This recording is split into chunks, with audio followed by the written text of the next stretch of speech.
The Dickheads are presented in color.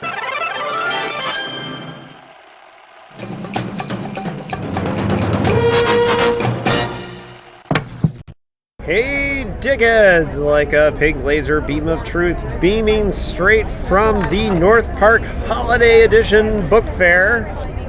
I am your host, David Agronoff, coming to you live from a book fair. So if you hear the sounds of books being bought, coffee being made, because we're right by Dark Horse Coffee Roasters, we are recording from the book fair. We just got done having a very long conversation with somebody who bought a book about PKD, so that was a good warm-up. But I'm going to interview the different people I'm sharing the table with today. Shane Hawk he's one of you. He's a dickhead and a dickhead listener, and he's an author here in San Diego, and is going to join us. Tell us, first we'll talk a little bit about PKD, and then we'll get into his book. Shane, welcome to the podcast. Hey, thank you for having me. So here's the thing, Shane. I think, did you discover us through the Ubik episode, through Stephen Graham Jones being on there, or were you already a dickhead listener? Oh, I was already a listener, maybe 2-3 years before that. Oh, dude. Okay, cool. Because I knew you were a listener and, like, going back, but what's your relationship with Philip K. Dick? Like, how did you discover Philip K. Dick, and then we'll get more into what your favorites are, but that you're wrong about. All right, so I think my first PKD book was Electric Sheep. Do androids dream of See, I'm already failing. Yeah, that was my first book because of the movie. I loved the Harrison Ford movie, and I figured, why not read the book behind that? This is before I really became a reader, so I just kind of read it non-critically. I thought it was pretty damn good. It was more philosophical than I was expecting. And from there, I kind of went into a rabbit hole of just consuming as much PKD as I could. And from there, I found out that Ubik is my favorite, which some may disagree with, which I understand. Oh no, lots of people agree with you that Ubik is the best. The problem is that the dickheads don't. And I think, and we talked about this a little bit earlier, but my personal theory of why a lot of people love Ubik, and I don't think that we did, even though I read Ubik before we did the podcast, like a long time ago, but rereading Ubik in the process of the podcast, I felt like we've done this before, and I feel like PKD has done the personal cosmos thing so many times that Ubik just didn't really feel that special to me, in the sense of, and I'm also a huge fan of Eye in the Sky, and I think you said you haven't read Eye in the Sky yet, but we'll have to get you on Eye in the Sky. So everybody shame Shane for not reading Eye in the Sky yet on Twitter. We'll tell you how to follow him. But yeah, so what is it, I think about, so what is it about Ubik for you that makes it your favorite, or what do you really find most appealing about PKD? I just love the aspect of how he always makes you question reality. Because I've had so many experiences where I'm seeing or hearing something and I don't know if it's real or just in my head. And I think PKD really brings that out in his fiction. In Ubik, I don't know, I just really love his imagination with it. I really do have to go visit for the first time Eye in the Sky, since David here says that he already basically wrote Ubik, 20 years earlier, so I really do have to read that one. Ubik just really hit everything that I like in a weird sci-fi story. Just everything about it, I don't know, I just love it. Well, I will say, Ubik is different, and there's some genius things about Ubik that don't exist in Eye in the Sky, and they're very different. I'm being flippant, really. I'm more or less joking, but yeah, I mean, the personal private cosmos thing, I mean, I think he did it in Three Stigmata of Palmer Eldritch in a way, too. and there's a little bit of personal cosmos all over the place.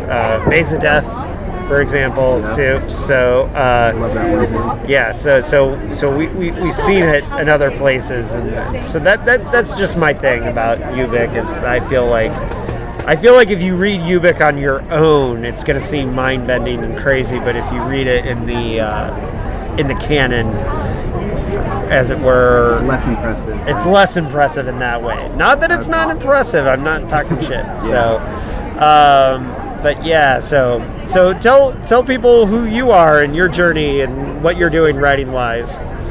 Sure. I'm local to San Diego. I've been here all my life, and I just got into writing during the pandemic here. In October 2020, I published my first book, which is just a 6-story short collection. It's called Anoka, and I was basically inspired to become a writer by Stephen Graham Jones, who was on this podcast before for the Ubik episode. I read Mapping the Interior in summer 2019, and I noticed that he was a native writer, and I felt that, hey, if he can do this, put these words together and make a really awesome narrative, why can't I? And so maybe I'll try my stab at it. And I was going to write a collection that summer, but I entered the teaching credential program because I'm a high school teacher now. So it kind of sucked the life out of me during that time, so I couldn't write. And then I came back during the pandemic and decided, I have a lot of free time now, so I'll write a collection called Anoka. Anoka is only 6 stories. And the story behind that and why it's such a slim volume is because I actually wrote 11 stories for it and lost 5 in a hardware crash. My hard drive crashed on my MacBook. Oh, yikes! Yep, and I somehow messed it up for my save location. Instead of saving to the cloud, it got switched to the local hard drive, making that backed up. And I learned my lesson there. So Anoka would have been 11 stories, but oh well. So it's a slim volume, 6 stories. I've actually done a lot of work for me. Probably mostly do the cover. It's a pen and ink cover. That was done by a Polish guy, Surin Jasinski. I commissioned him to do the cover. Has an awesome werewolf on it, eating a deer. And it's actually gotten me to land an agent. And after that, it got me to write a proposal for an anthology for all Indigenous writers of dark fiction. And now I'm going to be editing that with my friend Ted Van Elst, and that's going to be coming out through Vintage Books in America, and in Canada it's going to be through Home and Random House Canada in fall 2023. And so this little self-published book has done a lot of work for me, and I'm excited for my writing journey. Yeah, that's awesome. I'm going to try not to be too bummed that it happened for you so quickly when those of us who've been in the salt mines for 10 years or more. That's great, but great work trumps all. So if it's not gonna happen if you don't have the great work. And so obviously the book is. I haven't read it yet. I'm going to be taking a copy home with me today. I've been waiting for a chance since you were local to get it when I knew I could get it signed. But I'm very happy for you and the success that you're having early. That's really cool. And especially because you're a dickhead, and not just a dickhead, but a podcast dickhead. So we really appreciate all the support too that you've given to the podcast. You've promoted us before, and that really means a lot to us. And so obviously we want to give back. So tell people how they can find you online. And before that, are we going to get science fiction out of you, Shane? Is that something in the plans? Because this is a science fiction podcast, so I gotta ask. At some point, I do plan on writing sci-fi, but it'll lean more toward horror, so it'll be horror sci-fi, and there will be PKD elements in there for sure, without a doubt. I've already talked to my agent about this, so she knows it's in the pipeline somewhere. Very excited about that. Oh, nice tease. Yeah, that's what we like to hear. Horror-tinged sci-fi is what we're all about anyways. I mean, what's Three Stigmata of Palmer Aldridge except for that's dark as shit, right? Yeah. So that's the kind of stuff we like. All right, Shane, tell everyone how they can find you. So I guess the central hub would be my website, shanehawk.com, ShaneHawk.com. I'm on social media. I mostly use Twitter though, so my Twitter handle is @ShaneHawk with an extra K at the end. And yeah, otherwise just find me where you can, and I'll reach out. Yeah, and hopefully we'll have you back on to cover a book or something.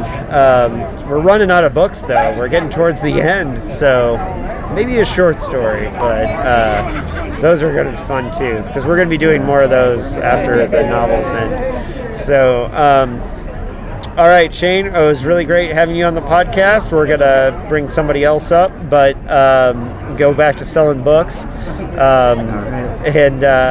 But yeah, if you're a Dickhead listener out there, definitely check out Anoka. It's like the cover art is beautiful, and I'm really looking forward to reading it. And of course, if you follow me online, you know I review everything. So eventually, and then maybe I'll have Shane on my other podcast to talk about the nitty gritty of writing it when we get around to it. So. Thank you, Shane, for joining us. And if you have any last words for the Dickheads? All right, just thank you, David, for having me on, and I appreciate it a lot. And I can't wait for the next episode. Deus Irae should be the next one. Nice. Who knows when this comes out, actually.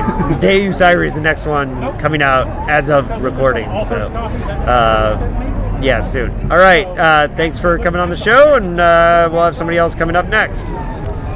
Okay, we're back with another guest, somebody else we're tabling with. Robert Mitchell Evans is the author of a science fiction novel called Vulcan's Forge, and I have read it, so I'll be less of a poser than when I was interviewing Shane, but I will say I've had Shane's book on my radar for a while. I've just been waiting to buy it here today.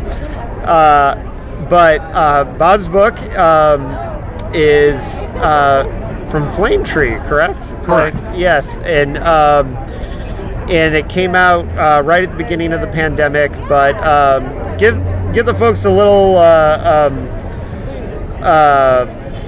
update. Well, tell them what your sci-fi background is. How did you get into science fiction? And then we'll talk about the book. Oh, okay. Well, I've always been a science-obsessed little kid, and I read nothing but nonfiction as a child. And then my sister shoved a science fiction YA in my hands, the Star Beast by Robert Heinlein, and then it was science fiction. I was reading science fiction constantly, and movies, books, short stories, and now authorship. It's a simple story, really. Right. Well, and so you're a lifelong science fiction reader. All the Golden Age classics, like obviously Heinlein, you said, but who are your top five from the classics? Oh, from the classics, Heinlein, Bradbury, Asimov. I started with Heinlein, quickly ran out of Heinlein to read because he didn't have a ton of books, and then I was into the Asimov, and then I discovered Ellison, and then it was off to the races. Clark, I enjoy his short fiction more than his novels. It's funny, I haven't read Clark in many years, but so I really don't know the difference between the shorts and the the Sentinel I remember reading, right. and then what's the one with with the God one with all the stars? That was a great one. Yeah, but, the 9 Billion Names of God. 9 Billion Names of God. Yeah, that one I remember very well. But I am a big fan of the Clark novels. But do you have any experience with PKD? I've read some PKD. I've read Do Androids Dream of Electric Sheep, The Game Players of Titan. I've read some of his short stories. We Can Remember For You Wholesale, which was, of course, adapted very loosely into Total Recall. But I haven't delved deeply into Dick's work yet.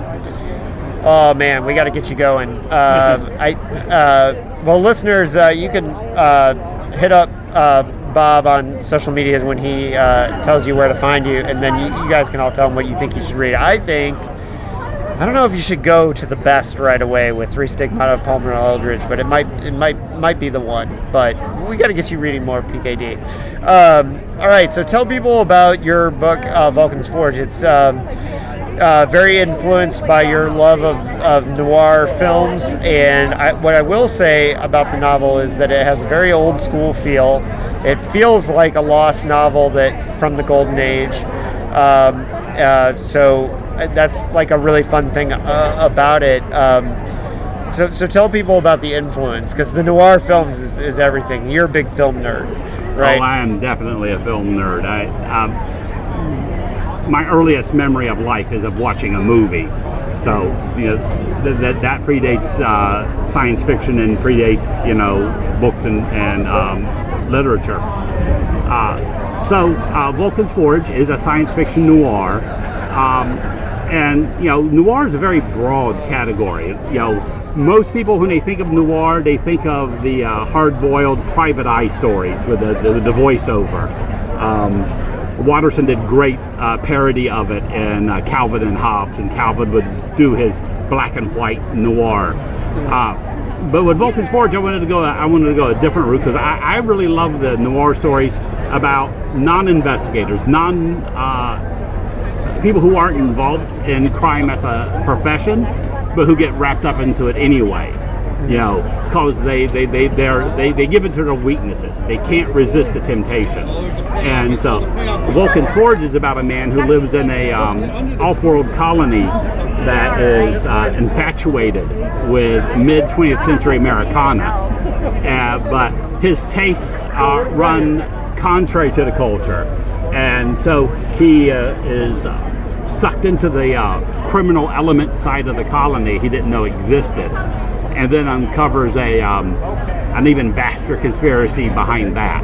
Mm-hmm. Well, and it's an interesting motif to take an off-colony world, post Earth thing, and try to combine it with the noir feeling, and so it is a really interesting.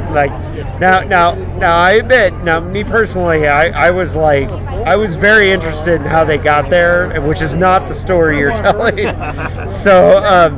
So it's funny, because I know in my review I talked a lot about how I spent a lot of time with my brain thinking wait, how did this happen? Now, you did think all this out, and you did have it all planned, but that's not the story. The story is about this society, and so I do think that like I said, I think it will really appeal to people who want something that feels like that golden age, because I think you were going for that. You wanted it to almost feel black and white, right? Yes, I very much was going for that feeling. Yeah, in the backstory, which is only alluded to and is only there enough to support, hopefully just enough to support the story that you read. In the early 22nd century, a rogue brown dwarf barrels through the solar system. And there's decades and decades of warning, because you'll see such a thing coming. Yeah. And humanity launches basically these automated solar sail arcs. And in current terms of dollars, an arc will cost about $500 million. So you had not only nations, but you had states and individual groups launching arcs to preserve what they consider to be the right culture, their own culture. And the entire story takes place on this one where the arc was founded by people who were fascinated with mid-century Americana. Also, in this setting, there is a planet that was inhabited, that was settled by people who had idolized Texas. There's a Texas planet out there. Right. And actually, I had used this setting earlier for another novel that did not work. It did not survive the beta read, and I'll go back and fix that someday. So it's a setting I want to return to because there's a lot of potential in exploring the way humanity has branched out from that event. Yeah, I really liked the idea that there was this world that, that these worlds were basically, that multiple worlds were created out of the seed of Earth and that they don't even know if the other ones worked or not. And there's some interesting and fun ideas there. And obviously, I really enjoyed the world building of this book.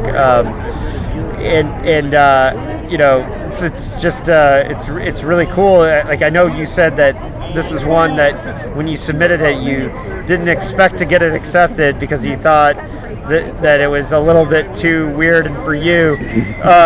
But hey, it worked and you sold it. So you got it out there. What can we expect from you in the future? What are you working on now? Well, I currently am shopping around a murder mystery set on a slow ship, that has been in flight for 200 years and has not had any sort of crime for like 180 years. And now there's a murder, and a person who has no experience in investigating crime or dealing with violence has to figure out how this murder occurred on this little perfect utopian ship. And I am that one's being shopped around, and I'm currently writing a military SF adventure set in the 23rd century where humanity never unified, and for some reason America took a bad turn at the beginning of the 21st century and kind of degraded and never recovered. I don't know how that could happen. Right. Well, yeah, it's cool. You're here in San Diego too. And I do want to put a shout out while I'm thinking of it to that this event was organized by Verbatim Books. And if you're in San Diego, if you've never been to Verbatim has a great science fiction section. And if you're visiting for Comic-Con or anything like that, make sure that Verbatim is on your list of places to go. But is Vulcan's Forge available anywhere locally, or should people just pick it up online? Any bookstore can order it for you. It is available through Mysterious Galaxy. I do not know if they still have any signed stock in stock. That's not a very good sentence, but that's a sentence. And of course, you can order it through any online bookseller. The good ones or the evil ones. The good ones or the evil ones, that's right. Okay, Bob, how can people find you online if they want to converse with you about your books? I have a Facebook page for my writing, which is Robert Mitchell Evans. The easiest way to find me online is to go to my own blog domain, robertmitchellevans.com, and from there you can find my social media connect links and see me on Twitter, which I don't post much on, and you can see me on Facebook. And on my blog, I do a lot of film and TV discussion. Yep, yeah, you do. That you do.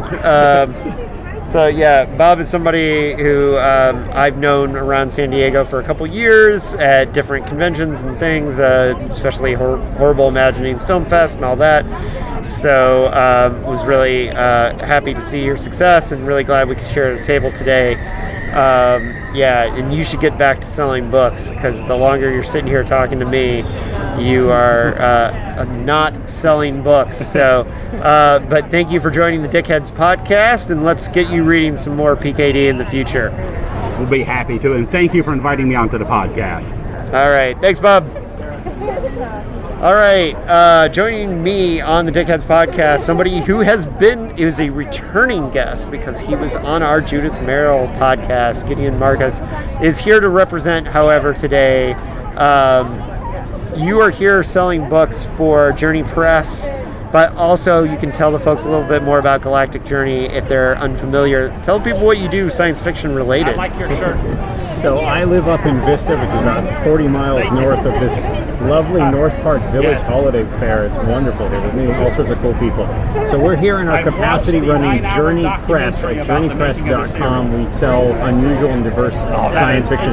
Some of it's new, some of it's past stuff from the 60s that's just been forgotten, but it's amazing, like Tom Purdon's I Want the Stars. And my non-day job is I run galacticjourney.org, where I am a time traveler living 55 years ago, day by day. So right now it is December 11th, 1966. And next week we're going to be watching the Star Trek episode Balance of Terror. My favorite episode. Well, everyone's very excited about it. Half the people have not seen it before. We watch it with the original commercials at the original airtime. They saw the trailer last week when we watched Conscience of the King, and they said, there's going to be a space battle? This is going to be the coolest thing ever.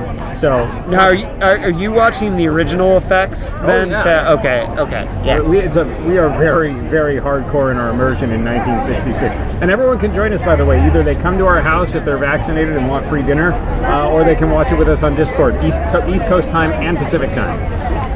Wow, I'm tempted to come to Vista because Balance of Terror is my absolute 100% favorite episode of Star Trek. Are you vaccinated? I am. Well, so, then you can come. That's the rule. Yeah. Well, the thing about it is, Balance of Terror is it's a great submarine movie in Star Trek. But I shouldn't tell you about it because I'm not a time traveler there for it. So it's a really cool thing that you guys do is cover 55 years back in the past. Why 55 instead of 50? What was the impetus for that particular journey? Well, the glib answer I always give is 50 would be too soon and 60 would be too much. 55 is this golden time. You look at 55 years ago and you recognize our time in it. It's the modern day, only a little crappier. It's 55 years is the razor between now and yesterday. And so a lot of the people who were creating back then are actually still alive today. Mike Nesmith actually just passed away yesterday. We played the first album in honor of him. So from our perspective, he is a 55-year clock. But we're watching The Monkees as it comes out first season. My daughter loves it. It's a great show. But 55 years ago is just sort of a magical number, and everybody does 50. Yeah. And 60 is too far away. It's an alien world. It's black and white. No one's interested in Eisenhower right now, you know? That's interesting. Well, the funny thing about this journey that you're taking is I didn't realize you were doing non-sci-fi things too, like the Monkees. But it's really a cool window into the time. You know, I love the old school, and so like I really appreciate what you're doing just because I love the golden age and the new wave and all that, and like the particular eye that you're giving into it. What's the most interesting thing that you've learned doing this 55-year journey about the genre, like looking back?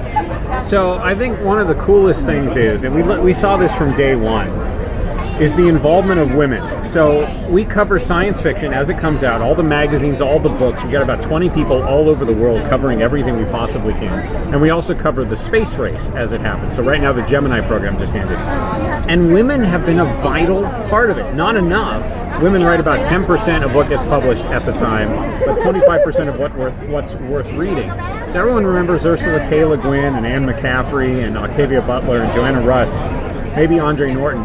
But do they remember Kit Reed or Roselle George Brown or C.L. Moore or Lee Brackett or Catherine McLean and onward and onward and onward? Yeah. There's at least 40 to 50 women writing science fiction in the 60s.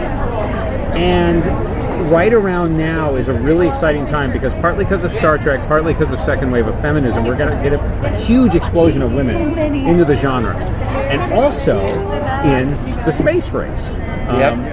One of the very first biomedicine that launched rats into space. The 3 women in Hidden Figures, you probably saw that a few years ago. Just lots of important women getting into the space agency. The woman who manages Nimbus and Tyros. And by the way, I understand you're a little bit of a Philip K. Dick fan. A little bit. I mean, maybe you might call yourself a dickhead. Yeah, and we had your Dick expert on our show. We Jason like Dick. Sachs. Yeah, and our listeners will remember Jason Sachs, who covered Confessions of a Crap Artist. He was gifted to us by you. Of course. you have important things coming up with PKD. Like pretty soon you'll be doing Do Androids Dream, right? Yes. That will be coming out. And Did he tell you about what PKD wrote in the latest Lighthouse? No, I don't know this. So Tell Lighthouse is us. a fanzine, but it's written with articles by pros. And PKD has this long acid trip. Literally, he must have just dropped acid before he wrote this thing. And he just has this stream of consciousness, 10 pages. Look it up on fanac.org, FANAC.org. Actually, I think this was in the literary selected writings of Philip K. Dick. So yeah, I do think I have read that. You might have. Because that is the essay where he just randomly mentions A Last Thinking, which is it was his favorite short story when he was a kid. And we actually ended up doing an episode about that short story based on that essay. I think it's that My essay. favorite PKD quote is, "I've written 23 novels. One of them is good, and I don't know which one it is." Right. Yeah, I still don't think until the end he knew which one it was. Because, his opinions on his own work changed back and forth so many times. So, yeah. Well, and see, that's an interesting thing because you get a curious look into the times because you're covering you find lost things from 55 years ago that we wouldn't, like zines and magazines and all those And we things. republish them. That's how we found Sybil Sue Blue by Roselle George Brown. That hasn't been published since 1966.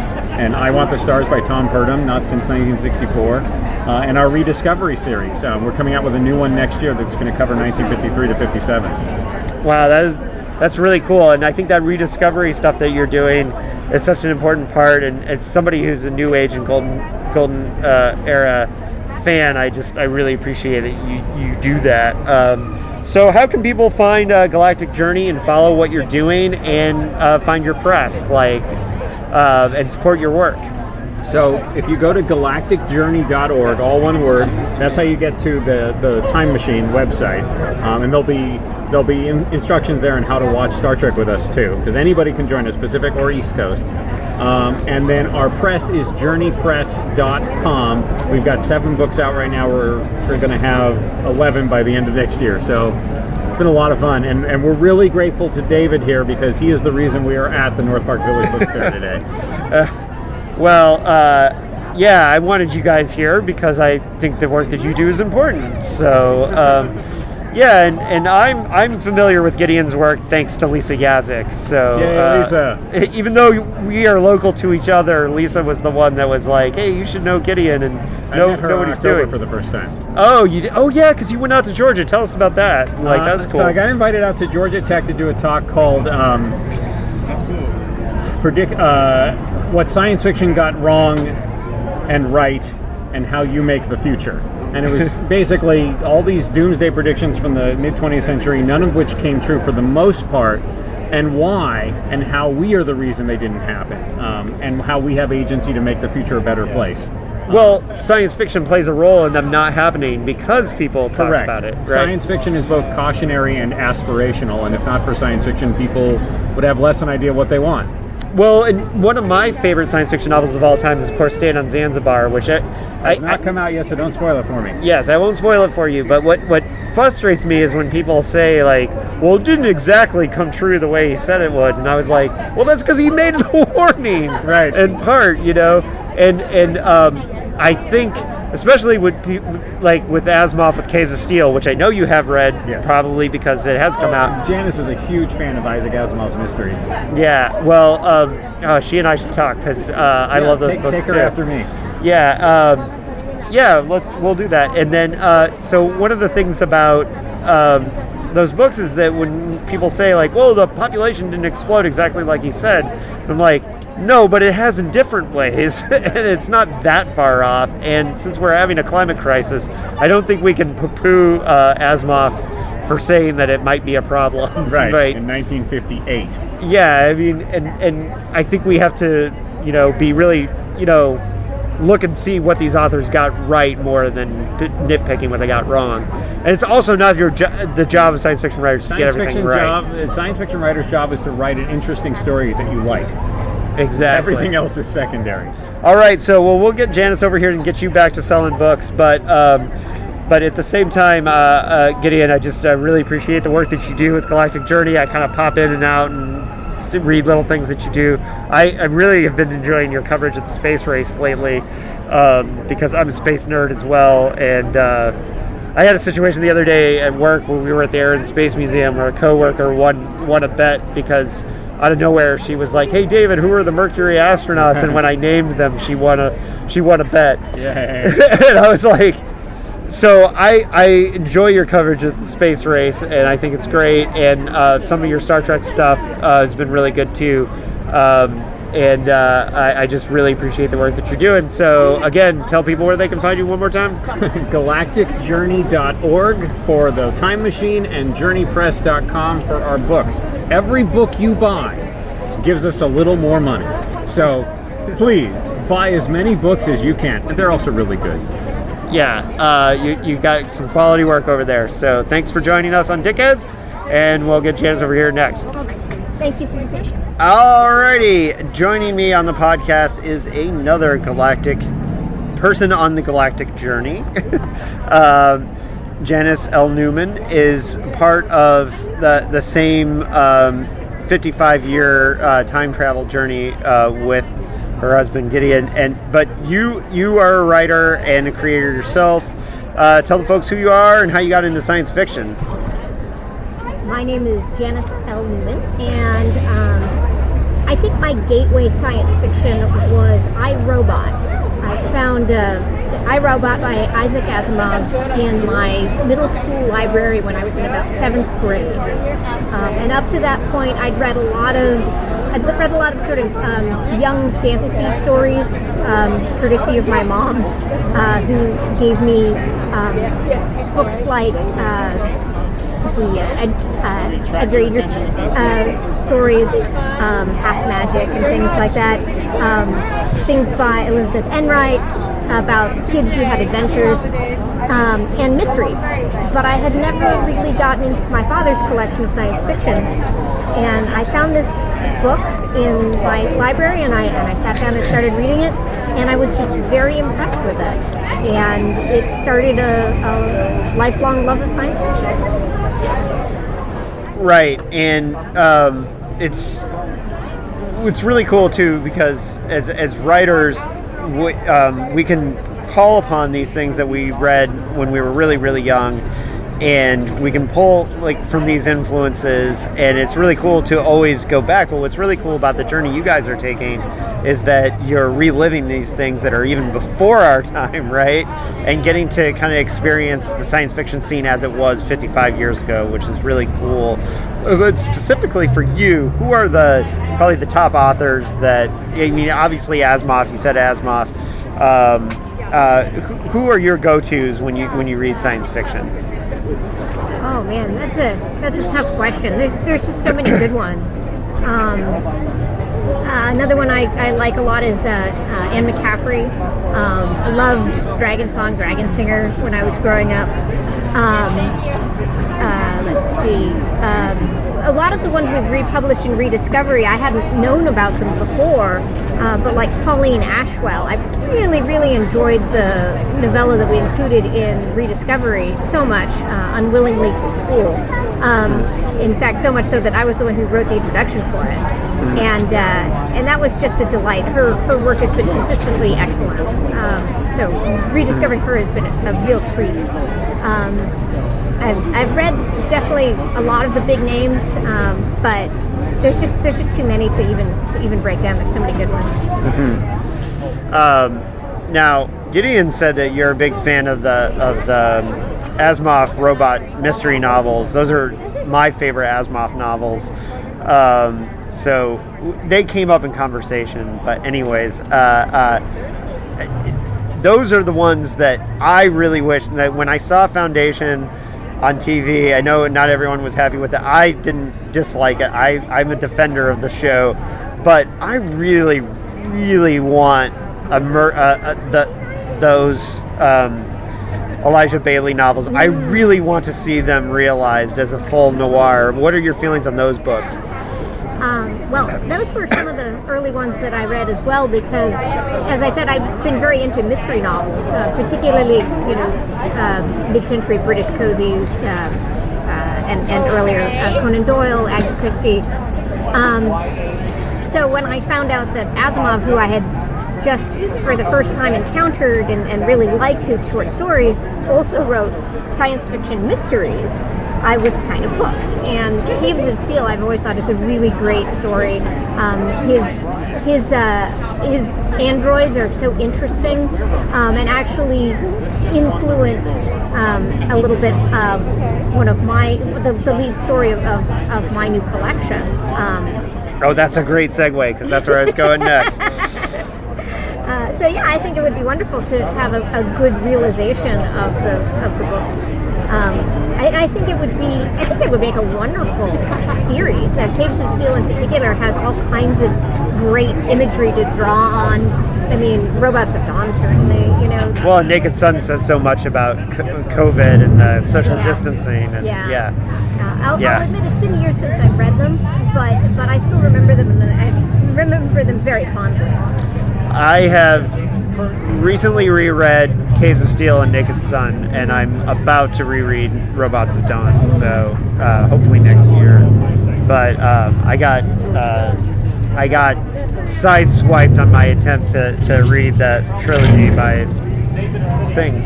So, in any case, tell us about your collection. It looks really cool, and it's one that I'm very interested in. I admittedly have not read it yet, but it's on my list. So tell folks about it. All right. So there are 3 genre stories. It's relatively new, correct? That's correct. It yes, came out that's November 30th. In my defense, like I was familiar with it before today. But. Oh no, don't worry. It's brand new. I would be very surprised if you'd even had the opportunity to read it yet. It's a collection of 3 novellas. The entire collection is called At First Contact, which I actually really like as a name, both for the collection and for the first story, which is also called At First Contact. This story it was written before the pandemic, but reading it, you may find that hard to believe. I find it hard to believe, even though I wrote it. Right. It's a story about a germaphobe who is assigned to, who applies to go for a job to go looking for, basically they are going to fly out in space and look at a potential colony. That's their job. And they want this position because their life on Earth is really hard because they're made so uncomfortable by germs and by the idea of slimy things and by, just breathing the same air as other people makes them uncomfortable. And so before the pandemic, this was just kind of an abstract idea almost. I mean, it certainly was drawn a little bit from my own experience where, everybody gets, I think, that discomfort when they have to go to the ATM and push the same buttons somebody else has just pushed, or, when you lean forward and somebody breathes in your face, these things make you uncomfortable. And I sort of took that and extrapolated it. Post-pandemic, oh my gosh, reading it is visceral. But that's not really the focus of the story, because the story begins with this person getting on the ship and going into space. And they have an android companion named Jay. And there are actually some references to Asimov and references to other popular science fiction culture properties that people will recognize, I think, as being media from the past that has influenced the characters.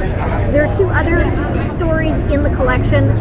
One is a paranormal story called Ghosted, where a young man who knew a ghost in his grandmother's house, he comes back to her house after she's passed on, and the young ghost that he used to play with is gone. He has to try to figure out what happened to the ghost and try to reconnect with him. And the other one is called A Touch of Magic, and it's about 2 teachers who live in a world where a person can affect their surroundings sometimes when they have a burst of strong emotion. So they can do what's called imbue something, a piece of art or even a person if they have a strong surge of emotion at the right time. But it's a rare thing; it doesn't happen very much. So it's mostly like our world, and how this slightly different world affects them and their relationship. All of the stories are more or less queer. The protagonist of the first one, their gender is not identified, and the other two are male-male romances. Got it. Now, this is a Philip K. Dick podcast, and we are Dickheads. Are there any themes in your fiction that may be familiar to Dickheads, or are you more influenced by? It sounds like you got a little bit more Golden Age influence than New Wave. Well, I think it depends. I'm more of I am very interested in writing romance, but genre romance, because you see a lot of romance novels, but they tend to be set in the real world, or our world, more or less. And I like the idea of mixing romance with genre stories. I've read, romantic mysteries at other types, but I haven't seen as much genre romance. So I think the genre aspects of it are more. What adjective shall I use? Some of the genre aspects might be more familiar to Dickheads. Well, I will give you this too. The first story really sounds like it's got a great paranoid edge to it. We love paranoia around the Dickheads podcast. Well, certainly the main character has some issues that they are working through. We don't know anything about that around here. All of the characters. Very sarcastic, of course. All of the characters have. Most of the characters in the stories, there's at least one character in every story who has, I don't want to call it a disability, but it's some sort of mental or physical difficulty with the world. So the main character in At First Contact is a germaphobe, but the android that they must work with also has a issue that is related to their creation and what happens to them. And each story has a character who has some kind of thing like that. And most of those are one way or another drawn from my personal experience. I would say that these tend, partly because they are romance, and romance has an inherent expectation of a happily ever after ending. These are not dark, and they're not. I wouldn't say that they have the edge that a lot of Philip K. Dick stories have. So I wouldn't want to disappoint Dickheads if they're going and looking for that. But if they are looking for an interesting world, I think they will find the worlds of At First Contact interesting worlds. Absolutely. No, it sounds really cool. All right. I really appreciate your time. Tell people how they can find your work online and find you online if they want to communicate with you about these ideas.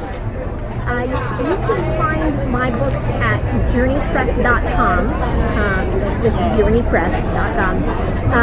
There you can find links to buy them on Amazon or from bookshop.org, which I strongly recommend to support your local bookstore. You can get digital versions. You can get copyright-free digital versions there. So pretty much all the bases should be covered. If you want to get a copy from us, you can.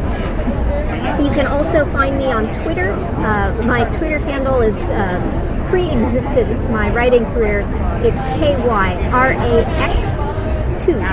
KYRA, the letter X, and then the number 2 is my Twitter handle. So I don't post very often on there, but if you want to reach me or ask me a question on there, feel free to jump on Twitter and send me a tweet.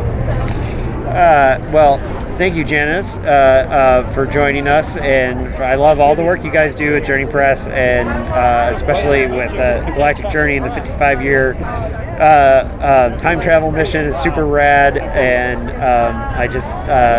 I love when people are so committed to doing something for science fiction, because I'm that kind of nerd. So appreciate your time, and I'll let you get back to selling books, but thank you for joining the Dickheads podcast. Thank you so much for giving me the opportunity. This has been a pleasure, and I really think you have a great podcast. Thank you. All right. Janice, you're off the hook. I'm going to sign off with a few words. Go back to selling books.